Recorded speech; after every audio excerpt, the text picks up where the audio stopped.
Hello, everybody, and welcome to the stream scene. We're going to be talking about streamer hardware today, a very technical, logical episode. I'm joined here by my lovely co-host, TheHunterWild. What's up, Hunter? Hello, good morning. I'm full of coffee and soup and the ability to absorb as much of this information as I can today. Totally ready to rock with my Got your notes ready. Because this is going to be a very good, very solid, very intense episode. I think one that I'm pretty sure literally everybody is going to be able to take something away from. Yeah. Joined by my two wonderful and very knowledgeable, which is going to be evidenced repeatedly throughout the show, guests today, which is SMEHDI and Soaryn. SMEHDI, tell us a little bit about what you got going on, who you are, what you do. Hey guys, how you doing? Well, I go by the name dasMEHDI, and I'm a variety streamer. Played a bunch of stuff. I started with blackjack a while back, moved into role play, and now I just play anything that shows up on Steam, Origin, or whatever. Soaryn? Hi, I primarily play Minecraft, but I play any game that comes my way, and I have a degree in computer science, so I'm going to mostly be here to wreck Hunter's brain.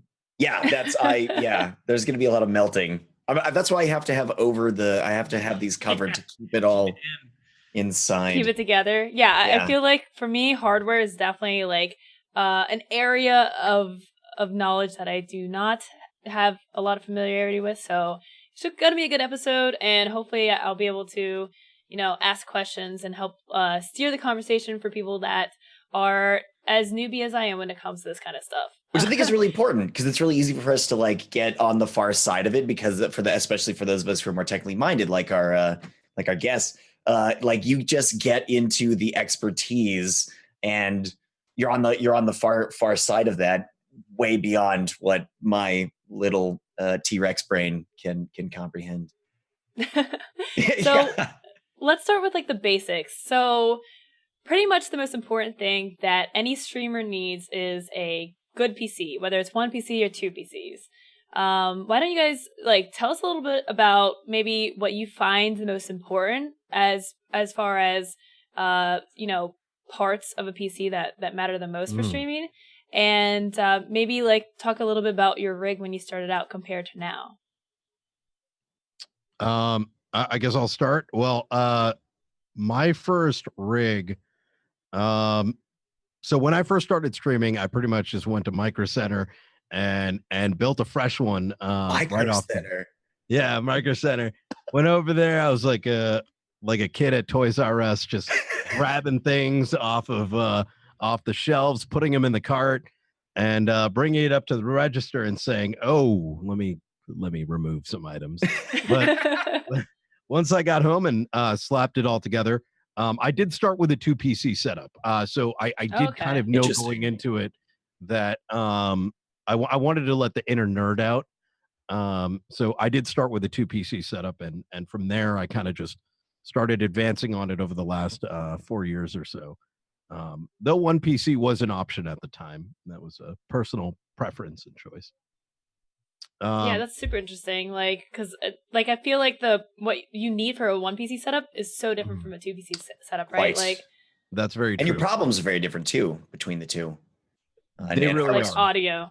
Yeah, absolutely. The big one. I will say though, while I did go down the 2 PC route, it was, especially nowadays, it was less so the case 4 years ago, but nowadays, because of the way that GPUs are now made, with the ASICs built into it, with NV encode, and with NVIDIA's ASIC on their chip as well, one PC setups are a lot more viable for entry-level streaming. Yeah, and also you have these streaming programs, even OBS, Streamlabs has Slobs, there's Bebo now, Lightstream, all these programs now have drastically reduced their hold on your CPU too. Like I remember OBS years ago when it was just old OBS Classic, easily was 30-40% of your CPU. Now, for me, my CPU is at 10%, doing the show right now. And a lot of these other streaming software programs, like they are basically reducing that. Like that's, I think, to me, like the biggest chunk of like streaming is the CPU take of the program, right?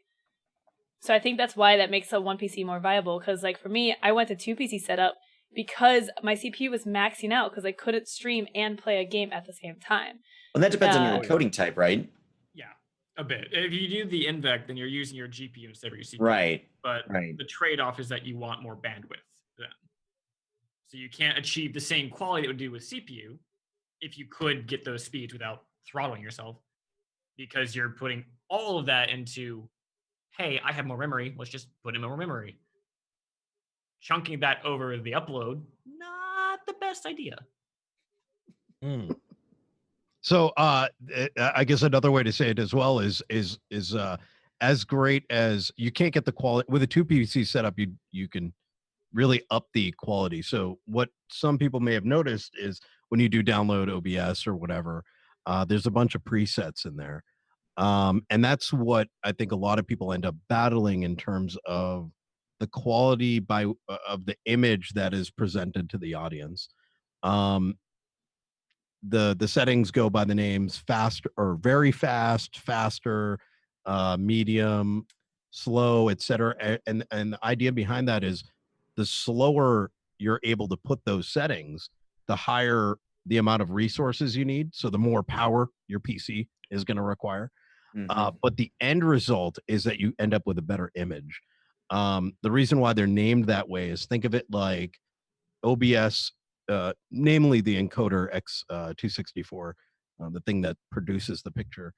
The more time you're able to give it, so it needs to produce a still frame every 1/60th of a second to achieve 60 FPS.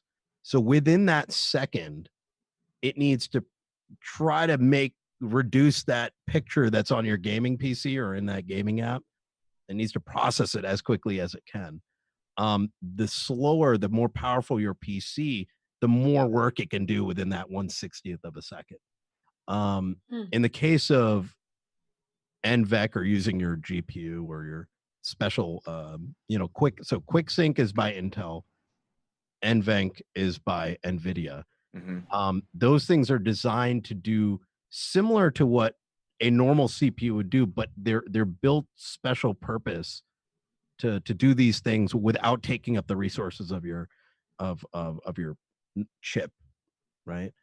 The unfortunate part is that they don't look good at 6 megabytes a second or whatever. So which is kind of the rates that most streamers stream at. Yeah. So it's a really weird puzzle of like, moving the levers left and right and and seeing what ends up working. Over 3 years. Yeah. Now, Soaryn, are you on a 1 PC setup or a 2 PC setup? 2 PC setup. I've actually had 2 different 1 PC setups until I moved to second. And both of those were laptops. So really? So the first one was a laptop because I was in my bachelor's. And someone said, hey, you should try streaming. So I tried it, found out it was a lot of fun. So kept doing it. And instead of going to a desktop, I still needed the portability. So I was like, all right, I'll just get a better laptop. And that wound up working for several years, but didn't quite get the quality I wanted. And then finally I got a desktop for Origin and said, okay, let's get a capture card. Sent everything from that to the laptop. And all I had to do was encode. Nothing more. And it actually just took all the weight off it. So do you feel like streaming from a laptop is viable? It is. It winds up becoming more dependent on the hardware in the laptop. But realistically, if it has a desktop CPU and any kind of graphics card, it could stream no problem. I think that would have to depend on what you're trying to stream as well. I keep pointing to Simcopter1, who has streamed from a laptop for his entire streaming career, but he tends to stream slower simulator games and indie titles that are more pixel art. stuff like that. That's not going to be as intensive on the hardware itself for the game alone, much less the two, or not, no, the other way around, for the two things at once, for the encoding and the game, much less for just the game. Right. And he doesn't have to have his X264 set on slow or anything, because it's not a lot of rapid action. Whereas if you're streaming Warframe or The Crew 2 and you're blasting by at 300 miles an hour, it's a lot of stuff going on. Yeah. That artifacting, that pixelation, if you're not, I think it would depend on the kind of stream that you wanted to do. If you want to do all IRL stuff and just do talk shows and you're sitting there and the most you do is like your Italian hands when you're talking, like my Fitbit is racking up steps right now while I talk, that's going to be a very different approach. So I think some of that is going to tie into what kind of stream you want to have. But for the most part, I think most of us are trying to, pick up your average everyday titles, AAA titles, some indie titles, stuff that's going, full spectrum. Yeah. So I've actually found a caveat to my current stream rig where I have my main game rig has everything in it. And then my stream rig, I went for purely CPU, no GPU at all. It has the integrated graphics and the Intel card. The problem with that is I found that OBS nowadays uses a lot more GPU to compose the scene. So like you have all your sources on your scene. It sends all those to GPU to layer that into one image and then Really? Yeah. So it outsources that one image. If you don't have a graphics card, you send that to the CPU. Yeah, get integrated. So I just need a good graphics card from 2000s maybe, and it'll be okay, I think. Yeah. Yep.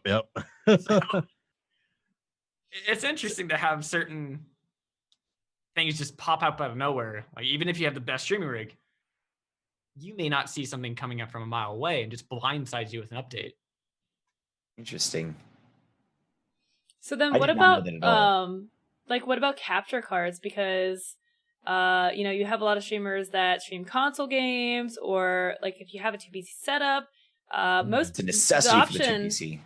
Right. Like so A, is that like the only way to make that work? And B, do you guys have recommendations for capture cards? Anything that people should look for? Ooh. I recommendations. Okay, I won't say what I don't like, just in case it upsets anyone. There's capture cards. There's a lot on the market. There's Elgato's offerings. There's the AverMedia. There's the I think it's called like pronounced Hoptech or something. Something along those lines. Magewell, Blackmagic. Blackmagic, and it's not the only way. However, it is definitely the preferred way for capture of consoles and the 2PC setup. Personally, I think between going with the AverMedia or Elgato, you'll probably do okay.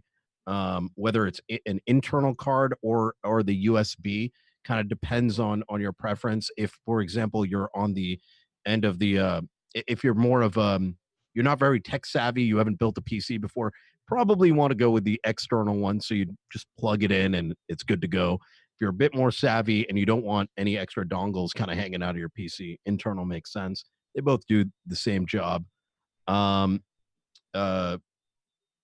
the case of like the way I have it set up, I actually have, I think, 3 different capture cards. One that captures my gaming PC, which is needed in the 2PC setup. I have a second one which I use to capture my camera, which I use like once every 2 years. And then I have my third dedicated once every 2-year hardware. It's always an off signal. and then I have a third one which is connected to my gaming PC, which is connected to my consoles by a HDMI switch. So let's say I'm playing a game on my Xbox or my PlayStation, I launch the capture device software and the game and on my gaming PC. So my gaming PC is showing the console, and then my streaming PC is capturing that. Yeah. Now, is this your preferred setup for what you want to do? Yes. Okay. Which is, playing console games, I guess. Or is this the recommended way? Is that where you're? No, I was. Well, that would be the follow-up. Yeah. Like, is this the preferred one that you might have like a really specific technical preference for this kind of thing? I assume you wouldn't necessarily recommend this to most people. So like, what is the purpose for that kind of setup, and why would you recommend something different to some other people? Absolutely. So for an entry level streamer, I think a one PC setup with a capture card as an option for console capture makes the most amount of sense.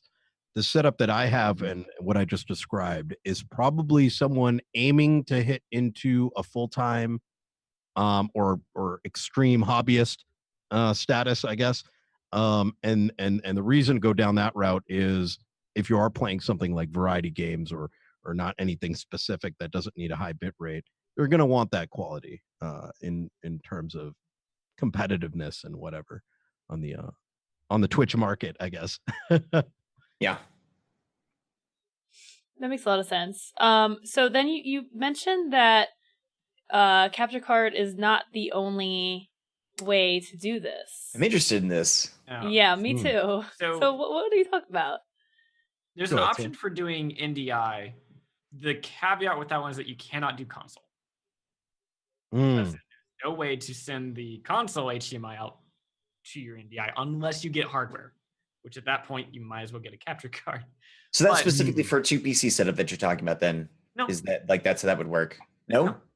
So I'm building a notifier system in Unity right now. So anybody who subs or cheers, it goes through Unity, and I use NDI sources to send that out to OBS. And I have multiple different NDI sources. So like I have a loading screen that's built in Unity. It sends that to OBS, and I can load it up. Someone cheers, that's a different NDI source, send that to OBS. All of that on the same PC. The capturing you could do with 2 PC setups, but it's not exclusive to only have it in that kind of scenario. Okay.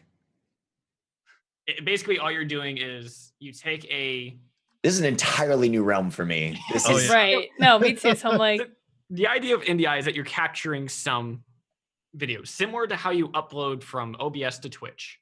Instead, you're uploading to NDI on your local network, and somewhere else on your network or on the same PC, you say, "Hey, I want that source," and it will fetch it.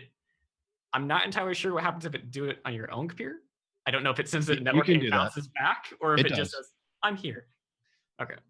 But if you're on, say, another computer, it'll send it to your network switch, get to your other computer, and just go through OBS that way. I actually did the entire Christmas break on a Frankenstein rig, essentially. It was duct taped together, essentially, and I had no capture card with me, so I made my network my capture card. Huh. My brother wasn't very happy with the download speeds anymore, but I was happy with it.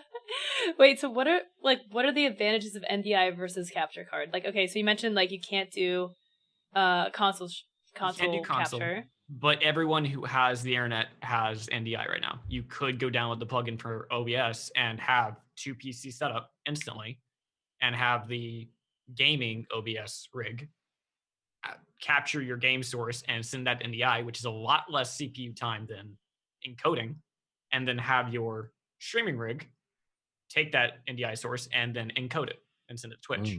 But the trade-off is that it's gobbling up your bandwidth and such, so you'd have to have. If you do a 720p 60 FPS, you will take up, I think, what would you say, 6 megabytes, maybe? Or if you're actually doing RAW, then it would be about a gig or less. So for a lot of us, that's going to be feasible. But for those people who are like barely skimming by, like who are like, hey, can I stream on like my 1 Mbps? So it's different. Your network speed is different from how much your Ethernet cable can sustain. Okay. Most people. Right. So, right. Okay. I see what you're saying. Everywhere. That makes a lot of sense. So I don't remember what the standard is nowadays. Either yes. 8 or 10. But that's going to be considerably higher than, okay. Right. You have huge amounts of room with that one. Yeah. Which is why I send like 8 different NDI sources. Like, yeah. So there's some NDI is I think has been used in the broadcast agent by broadcast companies for quite some time. So it's a professional grade, business video protocol. Maybe even the local, whatever our local news stations are, they're likely using NDI on their end. Of course, they're probably purchasing all kinds of special software that is way more expensive for switching video feeds and all that. It's a great, cheaper alternative, though it does come with its own cons as well. As Soaryn mentioned, there is the bandwidth issue. The recommendation to go NDI or even think about doing NDI is a full gig network. Now you might get away with not using a full gig network, but you're likely to see issues such as drop frames and whatnot. It's the picture quality is way better. Mostly because I think it consumes about like 150, 200 megabytes per second, something along those lines, to send it from the gaming PC to the second PC. It also allows you to do some very interesting video switching, or multicasting. So if you're doing a show on Twitch with different people at the same venue, so you've got, let's say you're doing a LAN broadcast where there's 5 different players and you're the production guy, you could be having those PCs sending it to a single one and then encoding it over there, or doing the production there, muxing it all and then sending it somewhere else, without the need of all these capture cards, but rather having at your fingertips some pieces of software that are industry standard.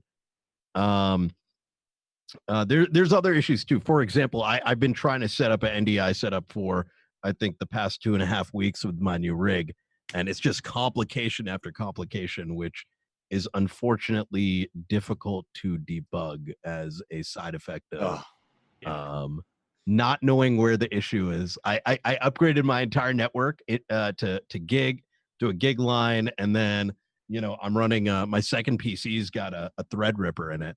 And it's still chugging along, and it's not the CPU, it's not the GPU. It might be the encoding on my gaming PC. So there is still some encoding taking place, but it's happening at like a super high bit rate. It's very, very slim. But there's another option. NDI is not the only way to go. There's another one called, you can actually use Rtmp. Oof, yeah. So this is something that people had started to experiment with prior to NDI. So NDI being the new baby in the room, I guess, the newborn. There is the option to run a Linux or Windows and Nginx web server on a third PC or on your streaming PC, and have it act the same way that Twitch is for us. So you can end up sending a 50 megabit per second NVIDIA NSYNC or NVA encoded stream directly to that. So 1-to-1 picture, 1-to-1 sound, very low resources on your gaming PC. Send it to that, and then on the streaming PC, which is fetching, or on the Rtmp server, on the streaming PC, as it's fetching this, it then encodes it, sends one signal to Twitch, and alternatively can also start recording at that high bit rate. You can also set that alternatively actually send that signal to OBS, add in your scenes, and then have it forward it to Twitch. So it can get very complicated, but even in that case, you're getting some extremely good captures that capture cards are not going to be able to match. Mm-hmm. So it sounds like, sorry, I just wanted to comment, like, so these methods, they sound like if you're going for really high end, like, 60 FPS, 1080p plus streaming. It's if you want a lot. Absolutely. It's like we're entering into the super nerd / super production level. Yeah. So there is another option outside of capture cards that's actually coming soon. Magewell is a capture card company that I've been using, but they're showing off something, I think, when is their talk? I think next month or in August. And it's essentially, they have a box. You send an HDMI signal in, you plug that to your network, and then you control it from your phone saying, start stream. And that is the encoding box, nothing else. Huh. You don't need a second computer, you don't need anything else. It is the HDMI signal to Twitch. And what you could do is have all your stuff set up on OBS and then have OBS project to an HDMI signal. A singular output to that, and then have that just... And it would only be decomposing, so you would have no encoding problems on your computer. So you could do a single PC setup. Oh, that's saucy. With that. I was going to look into that more when it's announced. Yeah, that's what I was going to say. Is like, where can we find information about that? Do you know? You said that was Magewell. I link in chat. It's the Magewell Ultra Stream, but they have a talk in August. I love how they... Oh, that is interesting. Sliding effect on their website. August 22nd is when they're showing it off in the Expedition. Interesting. Oh. So I'm keeping my eyes on that one. Okay.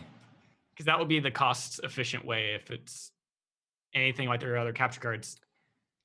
So, back to a touch of simplicity.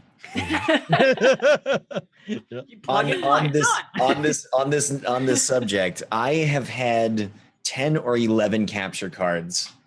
I find that particular hardware and that subset of the hardware of our industry to be fickle and unreliable generally.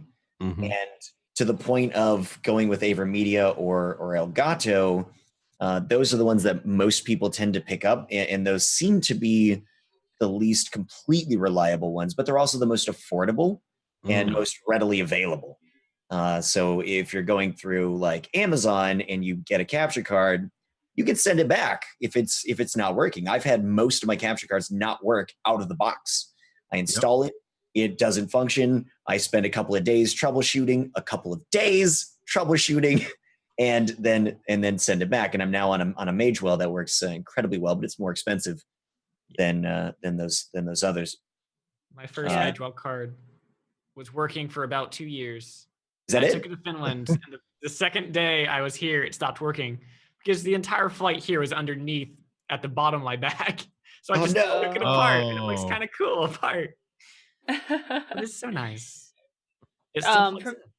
For me, I use the Elgato Hd60 S, which is an internal capture card. I haven't had any issues with it. Thankfully, I've been using it for at least a year or so now.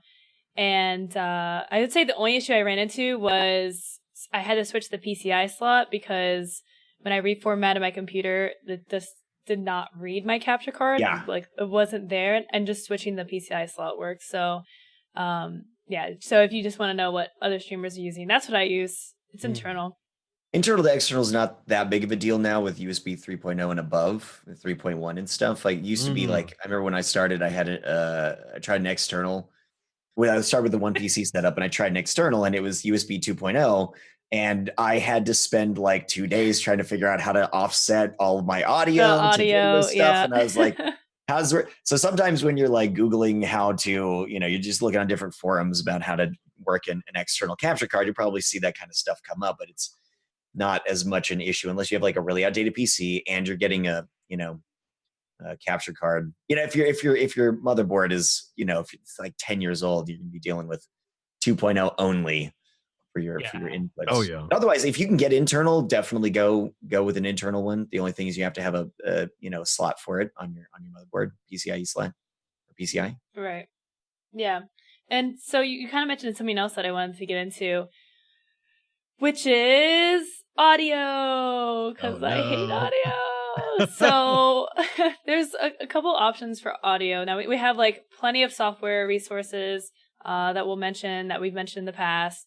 Hardware is like a mystery to me because I've just avoided it. What are the basics of like getting into higher level investments into, some audio equipment? So audio is, I don't know if there's any streamer that likes audio setup. So right. It's maybe. Gadgets are fun. Audio is interesting. It's harder to debug. There's no clicking a button and saying, what are the logs, right? Can you send me your OBS logs, or, type this command into Windows? Rather it's, hey, let's connect a bunch of devices and hope they work. So there's, I think the most common question would be, should I get a mixer? Should I get a hardware mixer? And probably the recommendation would be, start with the software. Try the Voicemeeter Banana, which is cheap. It's a cheap piece of software. It's a I guess a program-based audio mixer, which allows you to feed in different audio signals and using your mouse adjust things. You could buy like a little USB device off Amazon for like $5 to control it, buy a little hardware piece. But that also has its own issues, such as having to potentially alt tab out of your game and adjust things and whatnot. It's taking up CPU time for sure. And it's taking up CPU time, absolutely. I personally went with a hardware mixer right off the bat, mostly because I like the concept of having tactile volume control and adjusting the channels. It is daunting at first. With a single PC setup, it's not too bad because you're plugging in your mic into the thing. You're more than likely, if you're getting even like a low end mixer, you're probably connecting it via USB to your PC. If not USB, you're probably connecting it via just a normal audio cable, and getting access to things. With a 2 PC setup, it becomes 100% a necessity as far as I'm concerned. But it also means more audio channels that you have to deal with and routing them one way or another. There is some knowledge gathering, and I don't think any streamer, it will, unless they're maybe a audio tech as a side job, they're probably going to have to learn it along the way. But it's knowledge that is worth picking up and experimenting with, and it'll last you. Like, when is that not going to be useful as you progress in the industry? Yeah. Absolutely. And even if you don't want it anymore, you could potentially sell that piece of hardware and get it back. For the hardware itself, yeah, that's true. Yeah. Mm. What I find interesting, though, is like anytime anybody wants to go for the hardware, people look at what other people use, and it's the mixer, and then anything else, it's peak limiter, the compressor, anything else that goes on top of that to actually affect how you sound. Yep. All of those stack up. But oddly enough, there's actually a solution to do all of that in a single box, which is what I use. And it's nice and fancy because I can control it from my tablet. Like literally just do fun things like that. Perfect. What?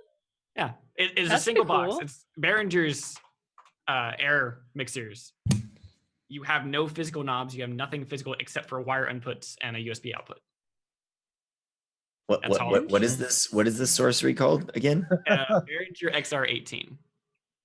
It has 18 channels. It has a peak limiter, compression, equalizer, literally everything you would have in all those separate boxes that each cost maybe $200, $300, possibly maximum. I don't know. Maddie, what's your audio setup like? Well, I have a Allen and Heath Z14 connected to a DBX 166XS compressor limiter gate, and then the mic feeds through a DBX 286S preamp processor. So I got one thing that's managing my microphone audio for bass and cutting off sounds and stuff. And then I got another one for adjusting other audio channels like the console and the gaming PC and whatnot. So I can, add noise gates and do all kinds of stuff like that. Okay. And I got a voice modulator.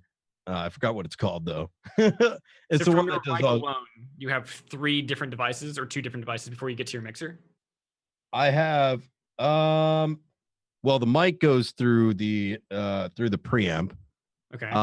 Or alternatively a cloud lifter. That goes into the mix amp. And then all that stuff feeds into a compressor limiter, which then goes feeding to the streaming PC. Yeah. Okay. Okay. It's a Does lot that of go into a audio sound equipment. card too on your streaming PC?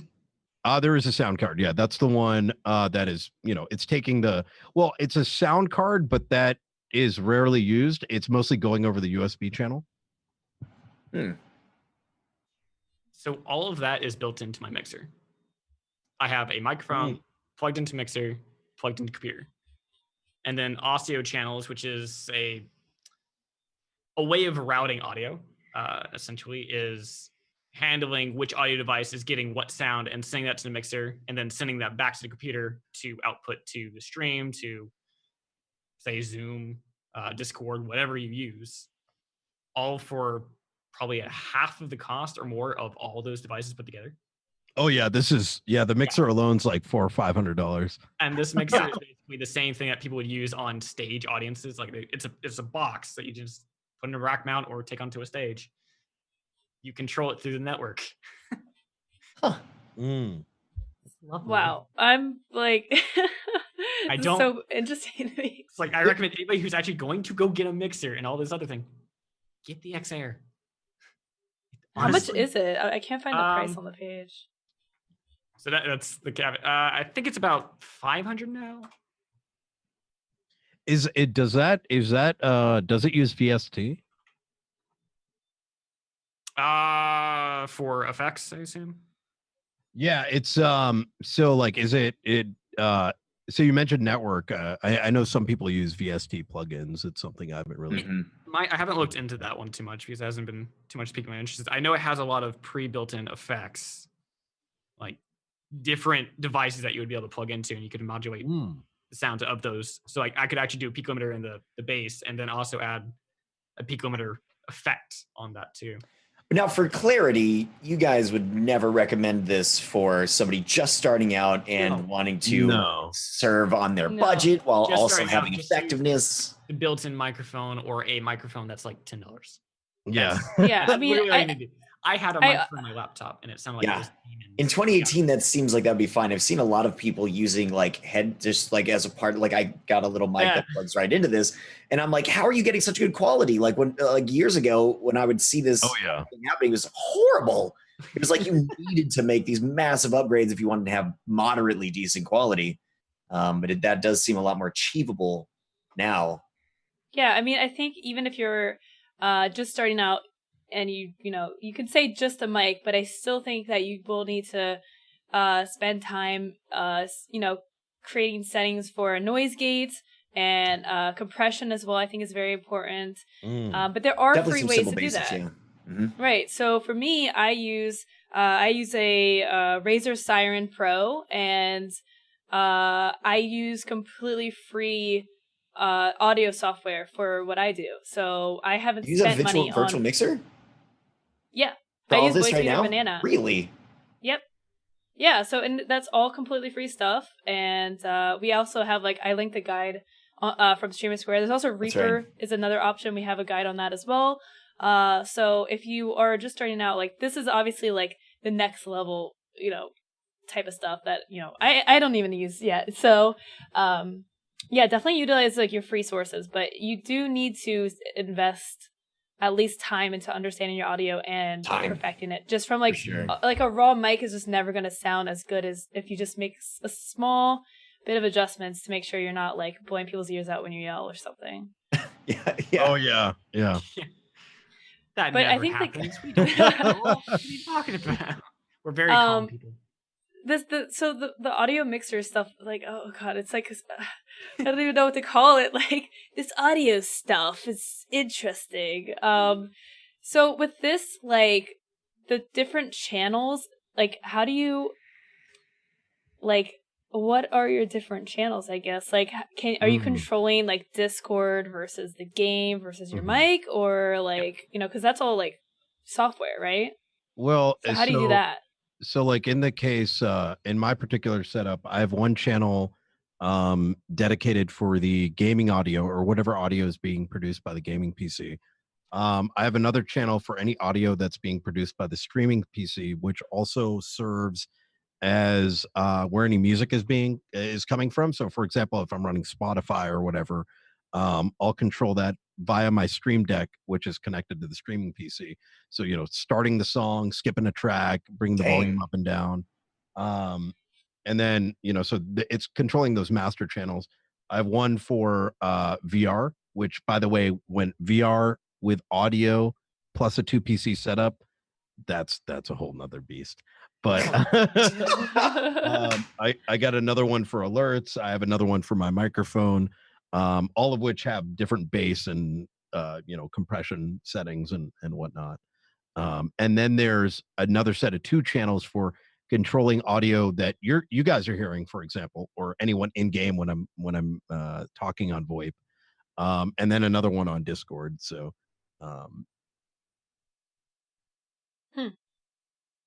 all tactileness. That's what I like. I like the knobs. I can definitely understand that. Yeah. Right. Like, especially like not having to like you guys mentioned earlier, not having to like tab out to make an adjustment. Like it's like completely on the fly. You don't have to interrupt anything. The problem with the knobs instead of a software is that if you bump one of those knobs, you have to go figure out what you bumped. Whereas software, you could just reload preset. Done. I fixed it. Yeah. No, absolutely. I'm actually quite curious I may need to order one of those things, Soaryn, off of Amazon for 30 days. Do one of their right. That's what I was thinking. Because less is sometimes more. I've actually removed all of my audio wires after figuring out how. I've had this thing for 3 years. I'm still learning it. My cats have been known to play audio engineer as well, to the point that I now have my mixer. It has to be turned on its side, and in a corner that the cats can't get to. So I actually don't have access to it, just so that my cats aren't screwing all my stuff up. I think in terms of like if you're a news streamer and you're worried about your audio, and let's say all you have is like a Razer headset with a let's just say a potato microphone on it, and you're like, man, I want to get some better clarity. There's some my recommendation would be start with a mod mic. They're cheap. If you want it attached to your headset, you can get a good pair of headphones for like $100. Add a mod mic to it. Produces great quality. That's all the mod mic people do. They're audio engineers. The alternative, which is what I used for a while, which is get something simple like a Yeti, and those ones have improved in quality over some time. Yeah. Or a what is it? The Audio Technica, like a nice Audio Technica mic. Plug it into an audio. I've seen a lot of people use. Yep, that one right there. You could connect it right to a small little audio interface, like a oh man, what's it called? It's like Frost Tech or something. The i2. And you have options with that too. I have 2 AT2020s. One is XLR and one is USB. So you could just do. Oh, there's USB now. Oh, boom. Yeah. Oh, I think it's been around for a while. Just nobody got it, except for me. Yeah. Oh, wow. Yeah. That's the way to go then, because why get a USB interface otherwise? And really just go from there. Like, I mean, in terms of like, in both the case of audio or picture quality for producing to your viewers, starting small is the right thing to do. And as you invest more into it, you will see an improvement, but it is, be forewarned that it does have diminishing returns. You can end up spending thousands of dollars for just a little bit. I almost said 10,000. Yeah. To get a little bit more quality. And there's more complexity. So yeah, in a lot of ways, it always reminds me of Armored Core, where you're getting like 0.3% increased, blast damage or whatever. Over time, you have an increase of 29% because you've been playing for 17 days without sleep. And audio works in the same way, and I feel like that's a lot of hardware and software incremental improvements tend to have that same kind of incremental performance improvement. Yep. But I almost say it's required to have that improvement, just like something to improve, because if you have nothing to improve in your stream, you realize you're the thing to improve. That's exactly what I was going to say. To figure out it's like, where is the now you have to work on you. Yeah, I can't buy better me. Hold on. Where do I throw this money? Yeah. So I guess to summarize, like, you know, if you're just starting out, utilize free software. You know, Easily, spend for sure. maybe $50 to $100. You can get a pretty decent standing mic, USB mic, you know, to produce decent quality. And then as things progress, you know, look into maybe a physical mixer if it makes sense for you, and can definitely allow for a lot more customization. I think like the most enticing thing about that is like the different voices. I really want to do cool voices. Yeah. Like I One thing I've never utilized. do any voices at all. Yeah. Like I mean maybe there's a way to do voices but with software, but I haven't found any good ones. So that to me is like the reason I want to like move to like a physical setup too. It's like I want to do some cool voices. Yeah. Another cool. thing. Yeah. So then another thing to touch on are webcams. You know, what webcams do you guys recommend for streamers? And you know, not even webcams, but you know, people are using like actual cameras, like camcorders now. Yep. How do you start? Well, I actually have a camcorder. Really? I can't tell. Yeah. Yeah. It doesn't seem to be producing more than. Wait, is it just a picture? Oh, see, the only I have a bug in my video thing. It's one frame per hour. Yeah. So I have a couple cameras. My setup isn't done yet, by the way, which is why we have the still picture there. I have two Logitech cameras for what is going to be close-up shots. I then have a camcorder which I've moved to. Now, when it comes to these video devices, a lot of it has to do with how good the camera can focus on you, like something to do with like the red light and the sensor. That's what I was looking for. The sensor on it. Camcorders, The red light. The red light, yeah. The camcorders generally have that technology locked down. They're bulkier, right? But they're about the same price as most webcams. The main difference being that with a camcorder, you're going to need to give it a separate power source, or you're going to need to plug it into the wall. In addition, it's going to need some kind of capture device. So either a capture card, or alternatively, you could get something like a Camlink produced by Elgato. There it is. Yep. That lets you plug it right in. The pros and cons differ between the two. Personally, I think with a camcorder, you get a much better picture quality. And Logitech, which is the main go-to, hasn't really been improving the tech on their side. I'm actually surprised that they don't just get a camcorder and rebrand it and put a little PC attachment dongle onto it. Yeah, right. Honestly, Logicam, there it is. yeah. But yeah, that's my setup. Lots of HDMI wires running around. Plus, you can try Very high tech camera setup. Mm-hmm. Yeah. And cheap though, and cheap. It's like even with this picture quality, I think it was like $150 for the camcorder and then a tripod, and so we're talking like maybe $250-$300 for. Well, and that's the thing too. I think you get into the situation where it's an incremental improvement. Like you can get a $900 camera and it's gonna be amazing, but ultimately with what people are going to be seeing, you know, like I spend 99% of my time as a little dude in the corner of the game. Exactly. Where's the value? You know, that's definitely something to think about. I think people get like wrapped up in the you know, the potential of what they can do, but then you have to look at your limitations. You fantasize. Yeah. So if you're like let's say like a small streamer, a Twitch affiliate or something, and you don't get quality options, you can't stream at a high enough level that that camera is even worth it. Yeah. You know, you're limited to like, you know, maybe 720p, 60 FPS, and you can get a webcam that does 720p for $50. Like you don't need to buy a, you know, $200 camera. So definitely make sure, you know, if you're looking to improve your or buy a camera or improve your camera setup, like look at what you can do, look at what you're streaming at, and your max bit rate. Like if your internet's bad, that's true. You're not going to be able to really make use of that camera. I mean, even like, you know, a $50 camera gives you 1080p picture. Yeah, I don't even use that. Like there's no point. So another an addendum to this. you're a webcam. So I use a C920 and I get a lot of compliments on the quality of the image, at least before I changed to a different green screen and had to tweak some of my settings. But the key, if you have a webcam specifically, the key to improved quality is improved lighting.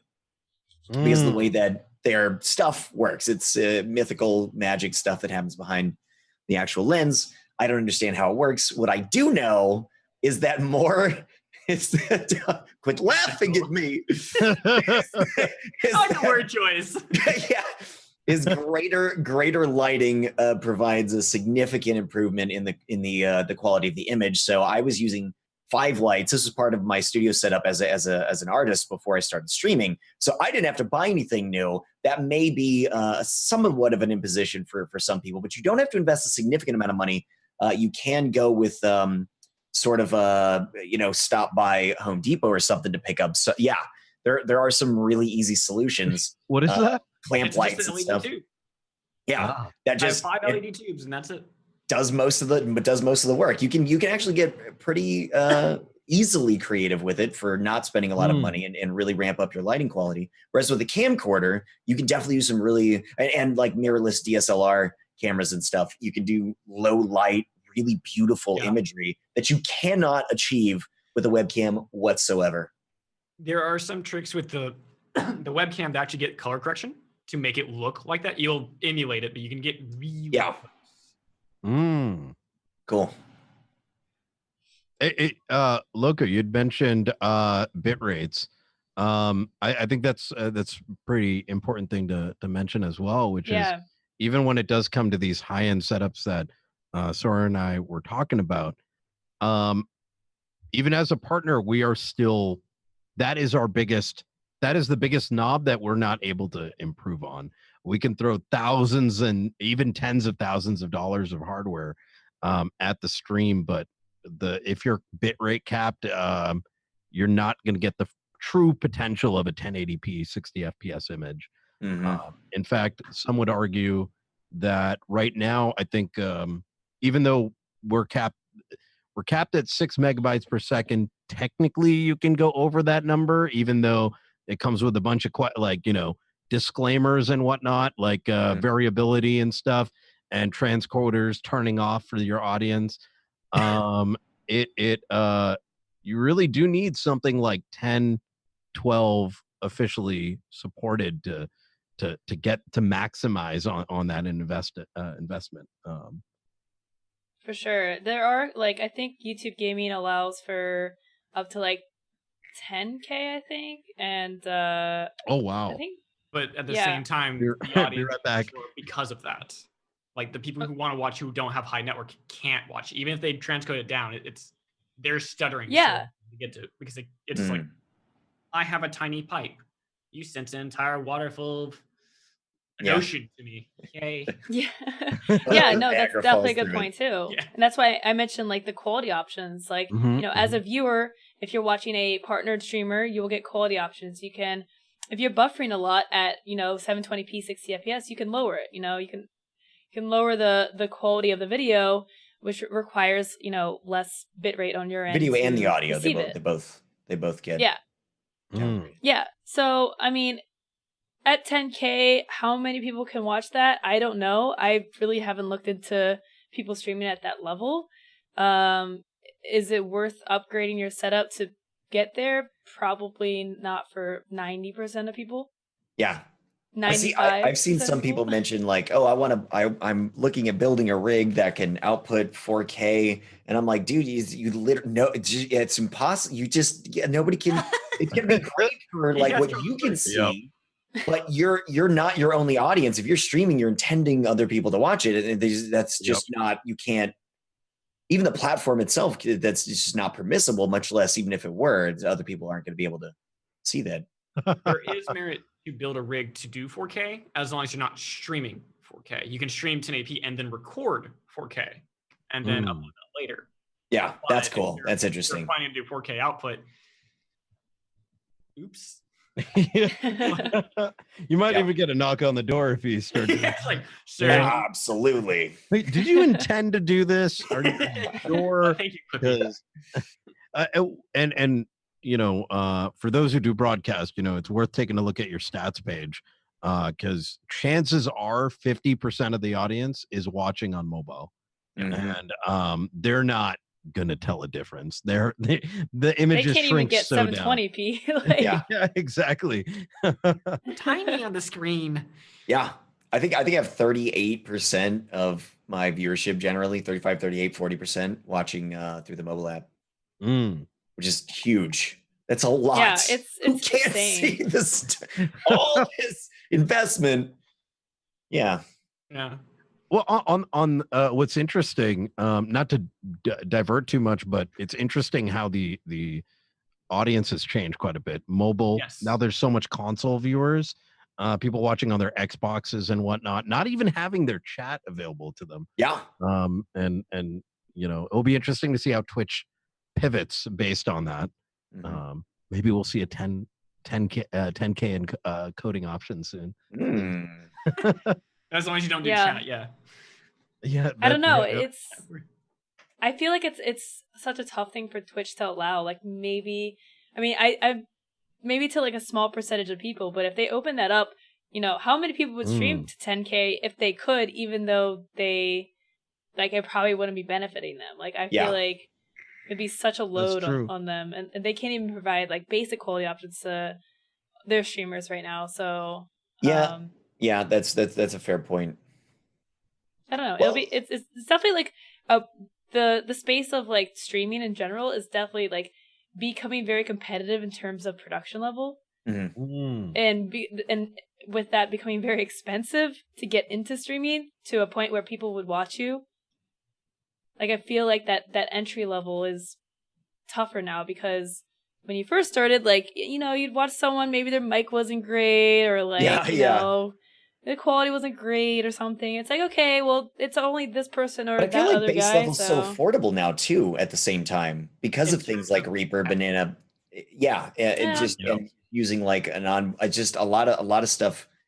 It seems like your intro level of quality, the demand is higher for it. At the same time as the market has matched it to actually give us the opportunity to produce that quality without having a greater investment.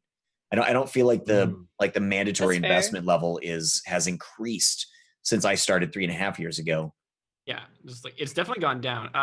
Lowco, are you able to actually turn off the immersion green screen for a second? Just to show. Yes. Let me see. My setup for lighting and green screen, I think in total is maybe $40 to $50.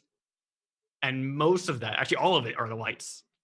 The green screen, you want to take a guess of where I got that? What is that made out of? It's fleece. I just got it at Walmart. One of them was $1, and it's just 9 by 6 feet. The other one was free because they took 30 minutes to try to get to us, and they had rocket science to cut it, measure it, and give us a price. Yeah. The managers just walk out with it here. This is one of the many things I advocate myself. My very first green screen is my favorite setup so far out of 3 green screens that I've used. All I did was buy a sheet. Everything else I scrounged from stuff that I had around. I used an old curtain rod. I used shower curtain rings. I used some screws and some twine and locked it into my ceiling. And then I had a collapsible green screen that I would open up to paint in my studio, and I would bring it out to stream. And it was great. It divided my room, but then it was perfect. It was my favorite one. It was all scrounged stuff plus a green sheet that I bought. Oh yeah, it's really easy to do that kind of stuff. Yeah, paints, like blankets. I saw. I think Continue mentioned just using an actual green light. Yeah. On the background. Yeah. Okay, that one I gotta see. That's interesting. Which is an interesting approach. I mean, if the camera perceives it in the same way, that should work. Yeah. But for me, I'd never even bothered with that stuff. I just had my background, and until the Elgato came out with the portable green screen. Yeah. Probably not. I like it. I think it's a very nice investment if you have the money. Oh, is that what that is? Logo in the back. Is that the Yeah. Elgato? She and I yeah. both are using it. Oh wow! Wow. Like, how wide is it? Because It's about as wide as my wingspan, and I'm a 5'9" dude. a wingspan? Yeah, my wingspan. Yours is relatively It's large. the entire room, so it's just 12 The great thing about this is it gives me an easy opportunity to move my desk around, which is one of the things I'm looking at doing, and then I can have stuff on the background and bring it down for when I want to do stuff like this, and I want to have, you can see paintings in the background and nerd stuff. That's makes it very adaptable. Oh yeah. Always having to have the green screen on, which I feel like a lot of people, the further they get into streaming, the more they feel like they're restricted to that kind of thing. So having that adaptability, I think, would be very, very fruitful. For sure. I feel like a lot of people, they don't have dedicated offices. Like they're, streaming. Maybe they have kids in the background, or they're facing, their kitchen in the background or something, and like having something that they can't really put a green screen in the middle of their living room, so they just bring this like little thing down and they just carry it away, like put it away easly. So this ties into the other general subject of peripherals and the secondary hardware that we tend to use. The green screen is one of them. We talked about microphones and webcams. What about things like the Elgato Stream Deck? How important do you think it is? Where in your career do you think it's important to really look at it? Is it something that you could just pick up because of its low cost when it's early, or is it too high cost for that? How valuable do you find it? It's kind of awesome. I would say if you're not so I've only gotten one recently because someone got me one of these as a gift, and I didn't think I needed one until I used it, and now I will preface it by saying that you could just buy a numpad, like just a numpad USB device off Amazon for $10 and it'll do similar. That's what I did. It didn't work very well because of OBS's hotkey stuff. That's why I switched over to the Stream Deck. I see. Because their hotkeys are finicky. It'll work for half the stream. It'll just stop.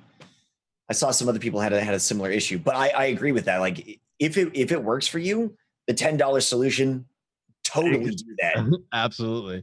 The Stream Deck, what's nice about it is because it lights things up and because you can dynamically create a bunch of buttons with the text written into these little like LCD things on it. It's really nice. I think it's good. It kind of depends on how much production you're going for.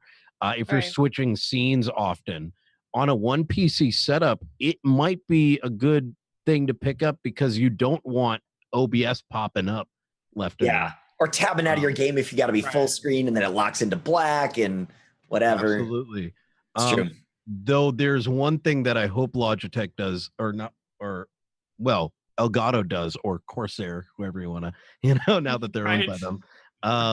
But what I would like them to do is actually release an SDK because it's actually more limited than I had originally expected. Today, it's built. It only works for devices where the manufacturer goes and uses their SDK. And it's not an open platform, which I hope is something they consider. So you could write your own scripts. That would be and people can community share things together. Press a button to do something complex or launch a giveaway, with Stream Elements or with the other services out there. Is it necessary? No, it's very handy though. Yeah. The other one was for anybody new, try to stay away from the trap of just getting things because they're shiny. It's nice to get something like the Stream Deck, but it's focus on things you are actively using. Like a keyboard for one you may not need a mechanical keyboard, but it does actually affect how fast or how slow you type. So you may want to try them out a little bit. And if you type faster, you'll be more efficient throughout the day, especially if you're coding a lot. Yeah. What? Well, so okay. What are there? This is other peripherals. Yeah, are there other peripherals, other secondary Because the Stream Deck is one that comes up a lot. It's definitely Yeah. a big one. But what other things are you guys familiar with? Well, I think the second monitor is a big one. Yeah. Being able to see chat and have all your other widgets over there. Certainly. There's and outside of that, I can't think of any other peripherals other than a VT3, but that's kind of audio related. Something to eat. Eat food is good. Snacks. Yeah. Hydration. A pop filter. That's one. Not to roll back too far in audio, but pop filter is massively important. Yeah. It gets rid of the sound, Depending on how close it is to your face, I tend to have my mic is a little bit further away, but I get in to get really like sultry sometimes, and the pop filter can make a big difference because I'm like whispering at people. It goes from I like this in my ear to get away from me. Yeah, like absolutely. Dude, I think like a second monitor is like one of the top things you should put on your priority list. Yeah, like I agree. In general, I don't even know how you start without a second monitor. Like I started without a second monitor, but I had a tablet. Oh yeah. So it effectively worked. That's where I was looking at chat and stuff. But you can look at chat there, but you can't put OBS on your tablet. Right. You can't. Your alerts. I mean, you're very limited. Good. All right, Soaryn knows a way, but most people don't do that kind of stuff. So, like, I would say that one of the top peripherals, second monitor for sure. Yeah. A laptop, you can connect your laptop and use that as a monitor. That's for sure. Oh, that would work. I did that for a while until I got tired of the fan always being so loud. So it's like, yeah, that's true. Yeah. I will second what Soaryn said though, that the the keyboard or the mouse goes a long way. A good set of headphones goes a long way as well. Especially as you're because if you're not immersed in the game, the more you're immersed in the game, the more likely you're going to be into the game, and that's going to reciprocate to your viewers. So a good pair of headphones, good mouse and keyboard could improve your gameplay. I mean, if you can't aim, it's not going to help you with that. But I think to that point, if you're improving up to a certain point, if you're improving your experience with the gameplay itself, if you're a gaming streamer like most of us are, that translates over to viewers. Obviously, in scary games and stuff, the things that you get the creepy sounds or whatever, and your immersion into that plays a big role in other people's experience viewing and engaging the media. Oh, that's a good one. That who mentioned that? I think Andy Pants did. The foot pedal is nice as well. It's used for muting and unmuting, or in some cases using it as a push to talk. Macro switch, really. Oh, what now? It's a macro switch, like a stream deck for your foot. Really. Yes, absolutely. Stream shoe. Stream shoe. Each of your toes individually. Oh my god! But so there was one thing that I hate going too far back, but I really wanted to get this particular question answered for a lot of people. This is about CPU again, which is like one of the very first things we talked about. One of the biggest things that I see come up in conversation about hardware that I see, whether or not it's everywhere else, is in 2018, should I look harder at Intel or AMD? Where we see Ryzen stuff that has just suddenly splashed on and exploded on the scene. You obviously have Threadripper, but that's like next level. That's like an entirely different beast, but it's still on the AMD side of things. It will depend on your setup heavily, because some people will have heat mitigation, other people won't. And if you do Intel, I know they have the quick sync encoder, which your mileage will vary, whatever settings you set. AMD doesn't. It has its own kind of system. So you have a lot of options to play with that. But I don't know there's one objectively better than the other still. I think it depends. I agree on the low end of things.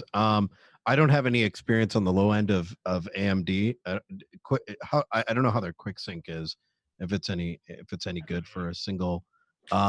I would say on the low end, Intel's the safe bet. AMD though has some very cheap, relatively well priced. I shouldn't say cheap because that would discount their product, but they've been doing a really good job actually aiming at the gamer. And Intel, oddly enough, is kind of moving away despite having IEM and having a platform That's to interesting. advertise.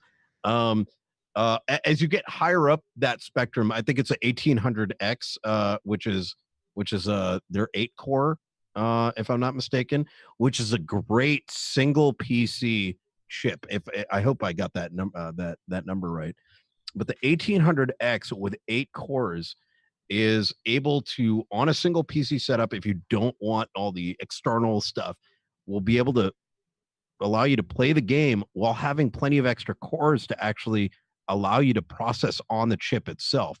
So if you don't want to use a quick sync or the embedded chip on there, or if you don't want to use NVEC and you want a higher level of production, you could dedicate some cores for the game and some cores to the encoder itself.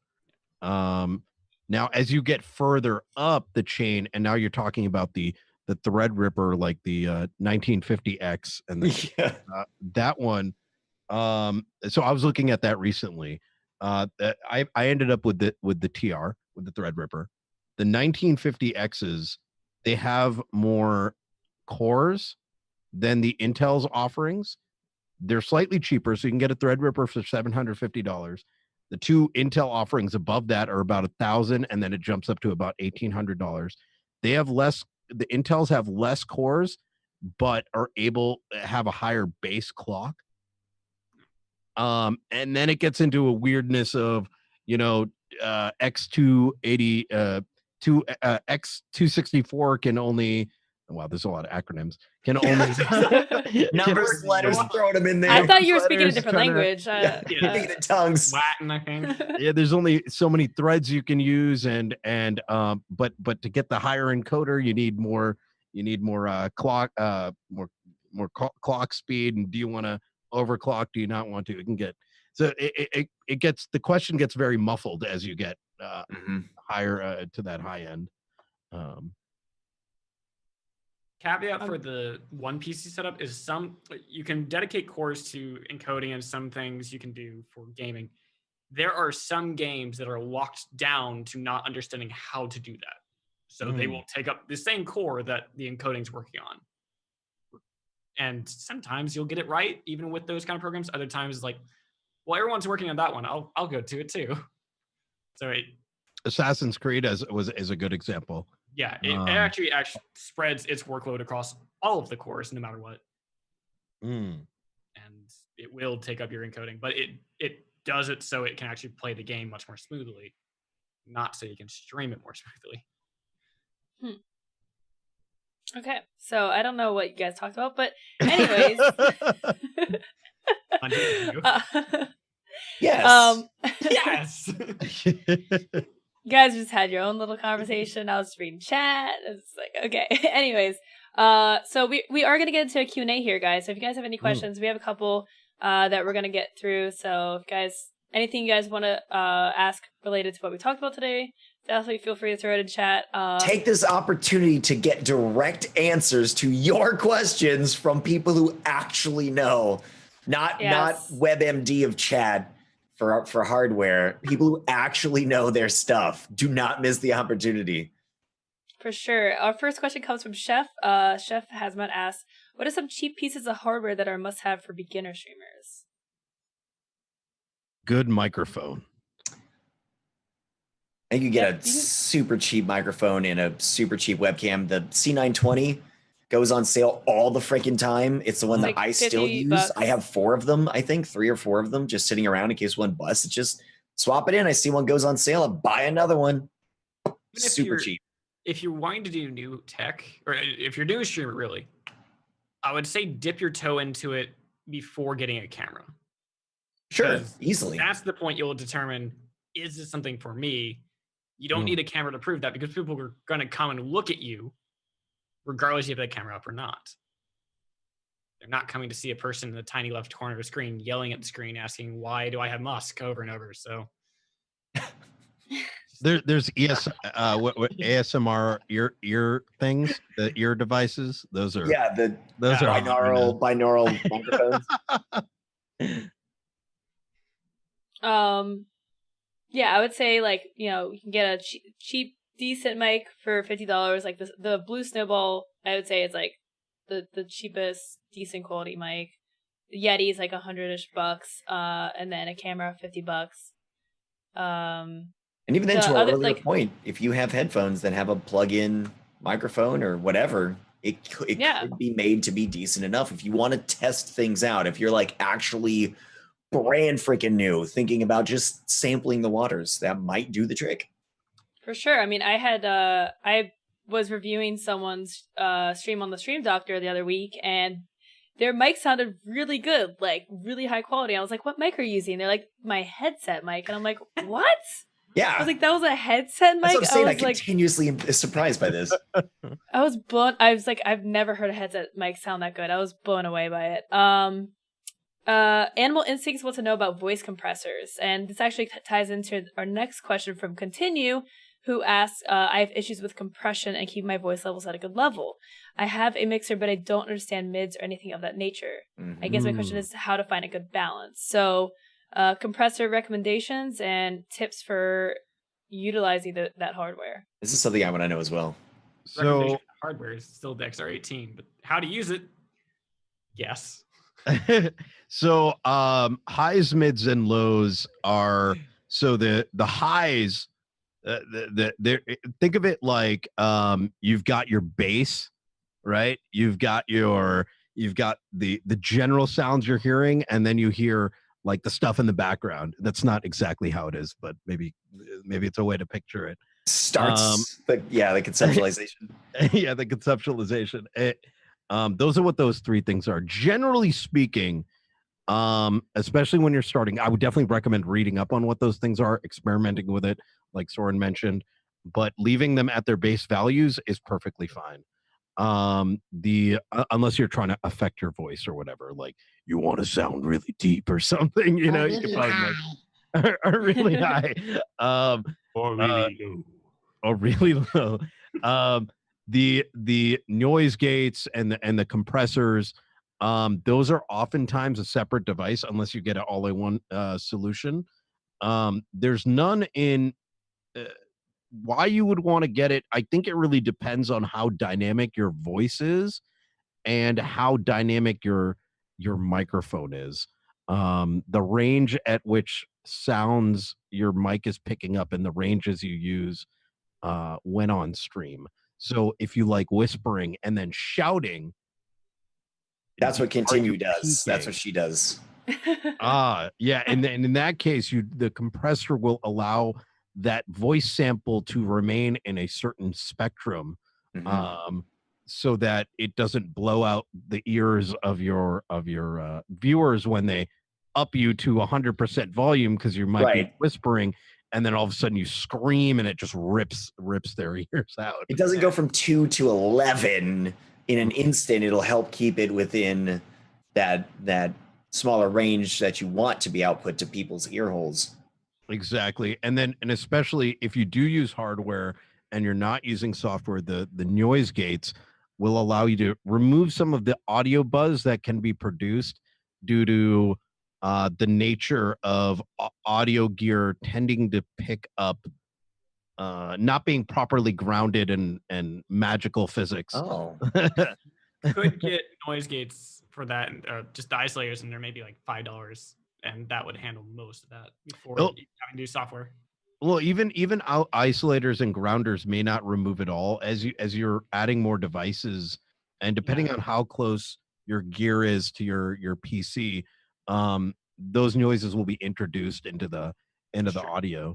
I know, for example, for myself, I have to massively do it because all my gear is all in a rack. Before I had this rack full of expensive nerdiness, I had all my stuff kind of clamped together, like under a desk in a bedroom, for example, and it's hard to get rid of. But you can find some all-in-one solutions. They're worth getting if the problem is starting to occur.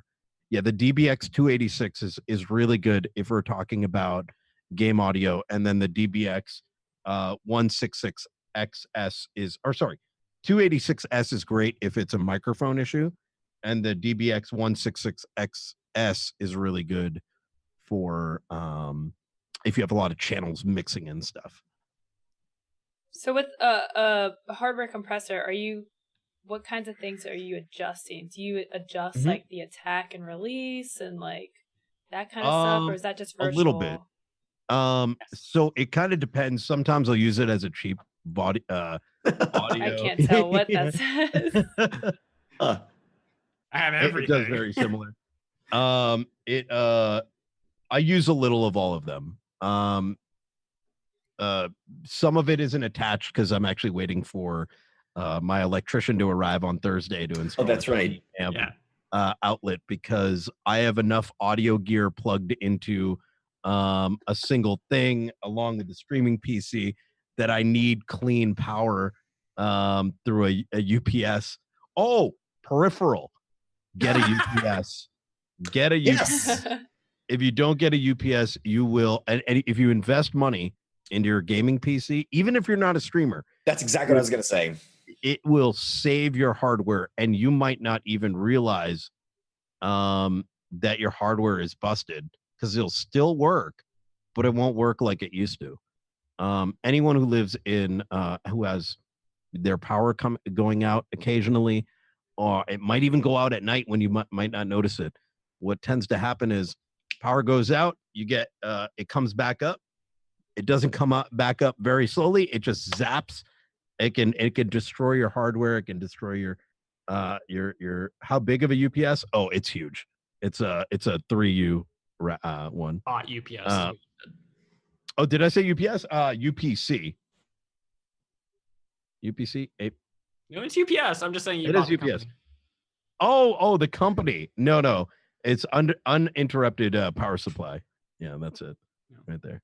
That's the one. You can get cheap ones though too. Yeah. I don't understand the wiring of my house at all. It makes no sense. So I've gotten it down to a circuit breaker flicking off once a month. That's the lowest I've gotten it to. So having those in here and with power cleaning as a part of it too is very nice. So someone mentioned, is it a surge protector? So the main difference is a surge protector will protect it to a degree, but a UPS actually has batteries built into it. And so it sucks juice out of the outlet and powers up those batteries. And then those batteries send it an uninterrupted electrical signal to the devices plugged in, giving it very, very clean power.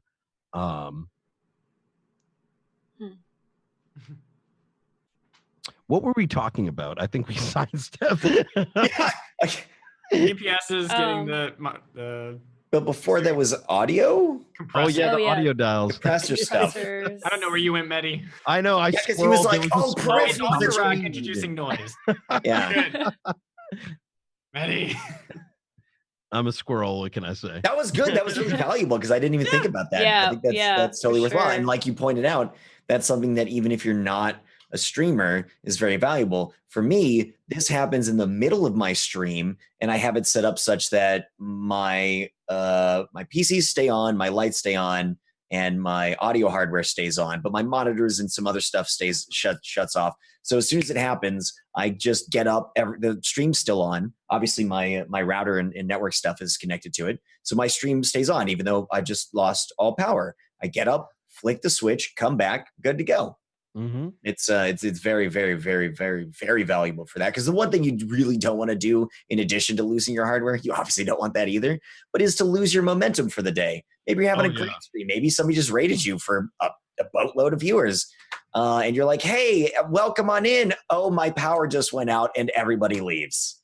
You don't want that. That's happened to me many times. So I probably should get UPS, but in Finland, it's very, very, very rare that the power ever goes out. And if it does, it's probably out for a while. Uh-oh. Because something probably blew up. Well, see, but there I think there's value too, because you're like, oh, guys, power's out, don't know when it's going to come back on. You get the opportunity to go like, bye, I love you. I'm leaving. Don't forget about me. Yeah. Remember Carry me with you. Buy my merch. That website's still up. That kind of thing. Hopefully continue. We answered your question, but if there's anything we didn't touch on with the compression, let me know. Because I don't know what you can customize on a hardware compressor versus like what I use, which is like a VST plugin pretty much that you can customize like every little thing, like kind of what Soaryn had like showed up. Like there was a lot of settings, so I'm not really sure what you can do on a compressor, but I will link.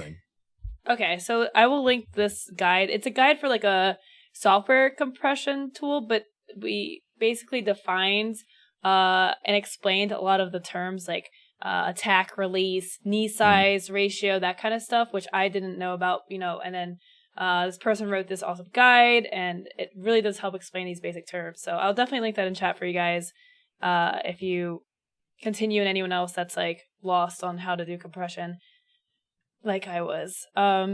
We do have a couple more questions. Let's see. Mr. Andy Pants asked, thoughts on headphones or earbuds? I have bigger ears, so I like earbuds better, but I don't have this, I guess, surround sound of headphones for FPS games. Mm-hmm. I use both. I switch back and forth between the two. I've recently started using wireless headphones, and I picked up these specifically. They're HyperX Clouds, and I did that because I do a lot of 12-hour streams, and this allows for 30 continuous hours of usage under certain conditions. So I can use them for 2 days in a row without having to plug them in if I forget. What'd you say? How do you route the audio to your wireless? Okay, so I have sound cards that, so this has a wireless dongle that you plug into the USB, and because I have a sound card, I can't get the audio doesn't output directly to the USB. I can't just plug that device in and have it work. Right. So I use a virtual audio cable. Okay. Back. I've been trying to do that with these. It's like I use these to buy. That makes it easy. Only problem is that the minimum, what do you call it? Yes, the minimum latency that you can get through virtual audio cable is 50 milliseconds, which is tiny. But if I'm singing along to the music or something, or to an alert that I have, it's just a little off. Mine are the same way. Yeah, they do have USB, like little USB dongles with a sound card built in, so you can actually convert a dongle like that into the sound card and then put to. Brother, link me. What is this? They're on. I have one for my Vive because I had the same problem. Okay. And why are you still talking? Link us. I'll find it on Amazon. Let me look at the cart. Yeah, it's out there somewhere. I just Googled like USB sound card. I've been talking to Corsair. It's like, look, just need add the little 3.5 millimeter jack into this and just let it work. Found it. Yep, that was. I mean, I found something. They're weird. How good their quality is, I'm not sure. But it works pretty good for VR. I found out that the VRs have a little USB thing on the back of them as well.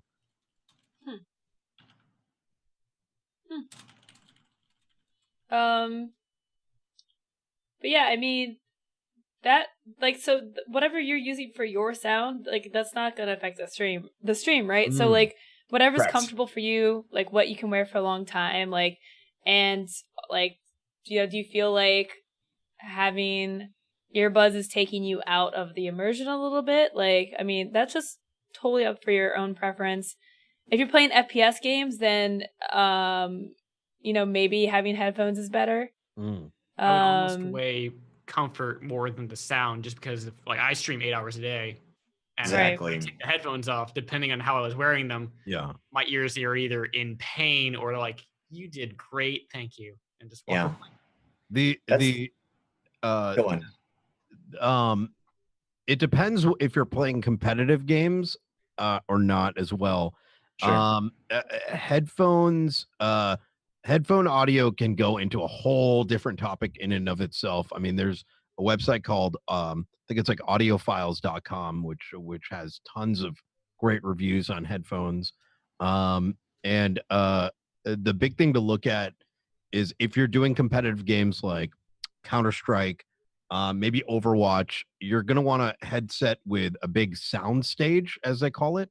And a sound stage is the concept of how well the headphone can produce sound as if it was coming from a further distance, giving you a better 3D feel.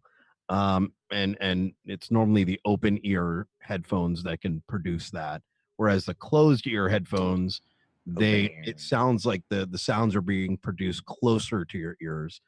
In terms of 3D, it really depends on the game whether they have a 3D, if they can convert the 3D sounds or directional sounds into 2D. Consoles tend to have, you can get audio mixers that can virtualize it. The virtualization is pretty good through Dolby and whatnot. But between comfort, competitiveness, and how good do you want the audio production? Big topic. I think. Yeah. One of the things about a 3D sound, if you have an external mixer, you're going to have a lot harder of a time to get that 3D sound back from your mixer properly to hear it. Mm-hmm. Because you went from maybe 7.1 to 2. We have another question from Drunken Veteran. Says, does Voicemeeter Banana essentially do what VAC virtual audio cables does and more? For example, does it combine software like VAC and Shave Volume into one package? Voicemeeter Banana works with virtual audio cables, so you can actually install virtual audio cables and then loop that in as an input to your Voicemeeter Banana. So they work in tandem. You can use virtual audio cables to basically extend the number of different sources that you route through your mixer, which is Voicemeeter Banana.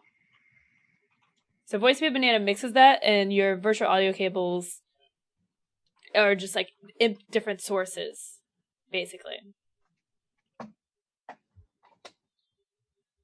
So, I mean, unless there's any other questions, I do want to do, I guess, maybe just a last minute tips before we do shout outs. So, let me switch over here. And if you guys want to go down the line and just if you just have one or two points that you want to make to really bring home with people that are watching the show, there's a lot of information. What are your big points? Yeah. Sure. So start small. Don't overinvest. You might find out that streaming isn't for you, and then you might, look at all that gear that you just bought and said, man, that could have been a lot of In-N-Out burgers. But as you stream, if it becomes something that you have a huge passion for and whatnot, it's worth exploring and educating yourself about what these different components do and how they help your stream. Then start looking at what things you think your audience is going to appreciate if upgraded, and start to investigate what your upgrade path could look like, instead of buying before researching, because trust me, there's a lot of things you can buy, but not all of them will fit into that design you're making for yourself.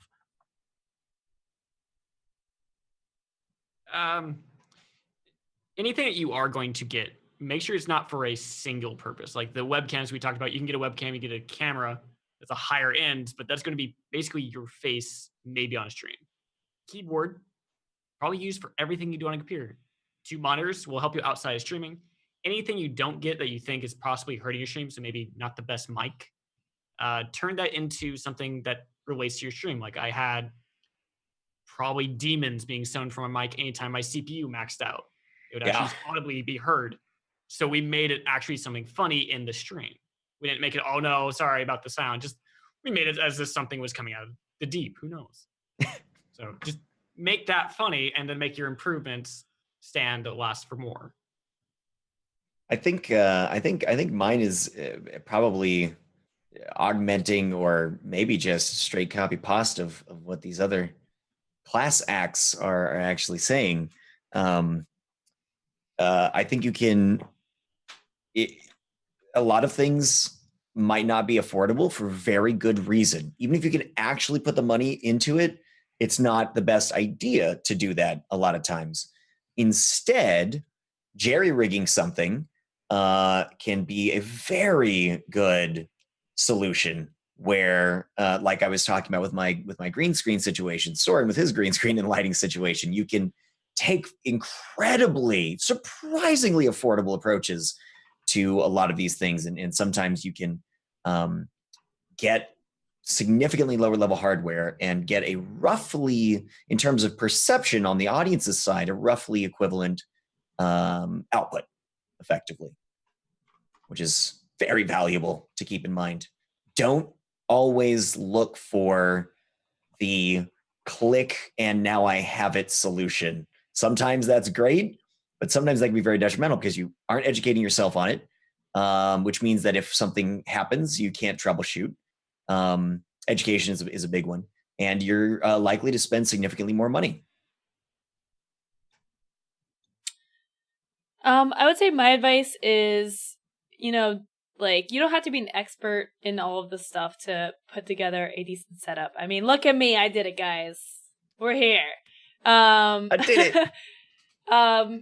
There's a lot of resources available to you. Obviously, like the Streamers to our website has a lot of guides, but we also, like, shameless plug, we also have a Discord.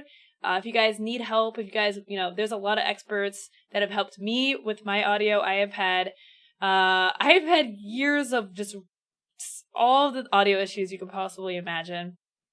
It's been a pain in the butt. But we have like the Discord that you can use if you need find people to help you. There's a lot of people that are more than willing to help. Don't be afraid to ask for help or look for help. Do your research, and don't feel overwhelmed by this stuff because there is a lot of information. It definitely takes a certain interest to spend time like researching all of this stuff too. Yeah.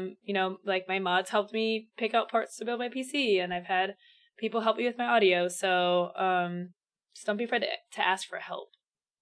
And with that, let's do some shout outs, guys. Soaryn, dasMEHDI, thank you guys, first of all, so much for teaching us like all this information. It's been super, super helpful. I really appreciate it, guys. dasMEHDI, where can we find you on the interwebs?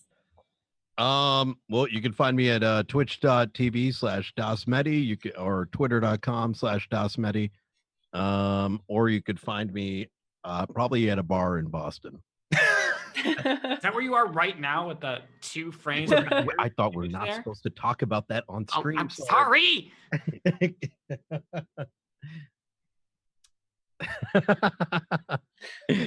can find the links below. Perfect. Is that doing all the work? What are you guys playing, off? by the way? Just there. What are you guys streaming right now? Mostly Minecraft. Rust and Warframe. And attempting to find games since it's it's that weird month. Yeah. Every year. It's the summer. Warframe though. Yeah. Doing all that work. Yeah, if you get addicted to Warframe, that's gonna be a time sink for sure.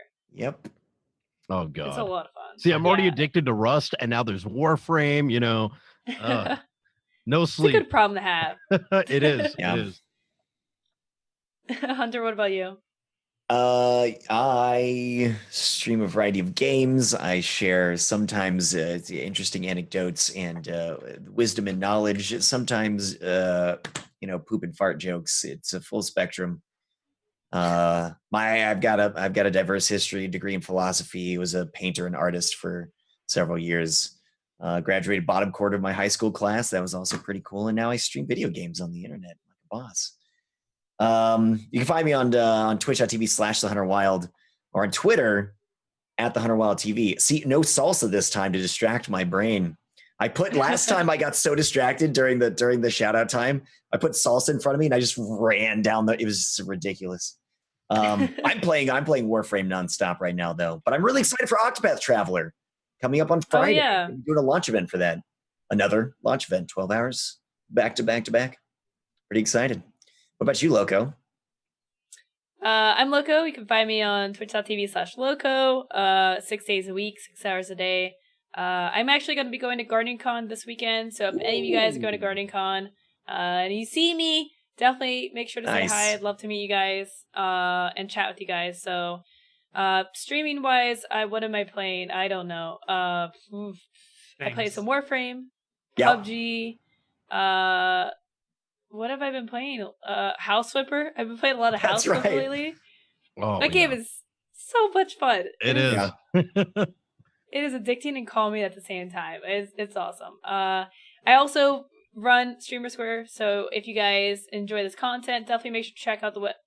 I can't talk today. I just cannot talk today. Do you have the salsa? Everything is one word. Check us out at streamersquare.com. We have a Discord, like I mentioned, where if you guys need help with anything about streaming, come over to Discord and ask your questions. We have an awesome community there.